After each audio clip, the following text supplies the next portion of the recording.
Azkenik, esan aldugu, bihartik aurrera, mundu guztiarentzat, baina bereziki Durangarrentzat, Dario de Regoyos, Durangoko begirada impresionista erakusketa zabalik egongo dela abuztuaren batera arte.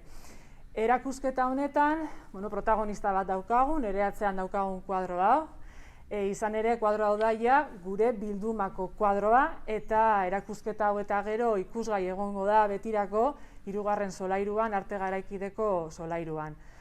Eta aurkeztu egin behar genuen, orain dela aste batzuk heldu zen, aurkeztu behar genuen, baina ez genuen aurkeztu nahi bera bakarrik, edo ohiko toki horretan egon beharrean, erabaki genuen erakusketa bat antolatzea.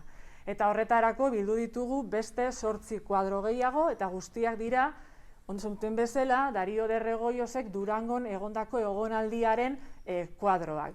Zer ikusten dira kuadroetan? Alde batetik Durangoko paisaiak, batez ere dira azken zati honetan ikusten dituzuenak, eta Durangaldeko paisaiak ere bai, Izurreta, Elorrizo edo Abadiño. Maite minduta geratu zen gure lurralde honetaz, gure parajetaz, eta Granadara juntzanean bizitzea, esaten zuen, faltan botatzen ditut Euskal Herriko berdeak eta urdinak. Eta, urdin hori ere izan da erakusketa honen hildoa, ikusi aldo zuen bezala, erabili dugun kolorea. Eta, gero aipatzeko bakarrik egia zen kuadro gutxi batu ditugula, guztira 9 dira, baina guztietan, bilduma orokorrean ikusten da, bere lan orokorrare bai, hau da alde batetik paisaiak, eta gero pertsonaiak. Ez dira oso ohikoak, baina agertzen dira pertsonai txiki batzuk, eta garrantzitsuenak edo aurkituko dituzue merkatua Durangon kuadroan. Hor ikusten dira emakumeak, gizonezkoak, emakumeak baserritik hartzen dituzten produktuak, ia merkatuko zarata bera ere entzuten dugu kuadroa ikustean.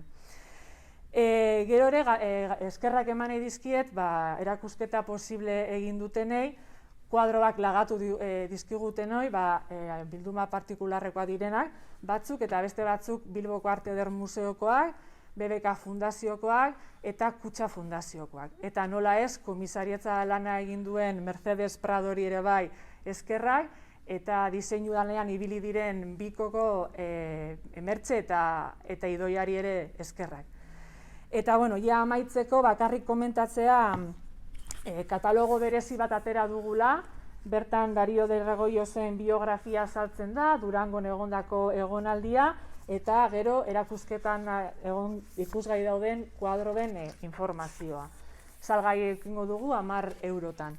Eta, lehen ere Julianek esan du, bisita gidatuak egite asko gustatzen zaizkigula, jendeari ondo azaltzeko horma hauetan dagoen artea zer den eta nork egin duen, eta horregatik bisita gidatuak antolatuko ditugu, asteazkenero, datorren asteazkenetik hasita, maiatzaren 26-tik hasita, ekainaren 30 arte, eta 2 txanda izango dira, 6etan eta 7etan, eta euskeraz eta gazteleraz.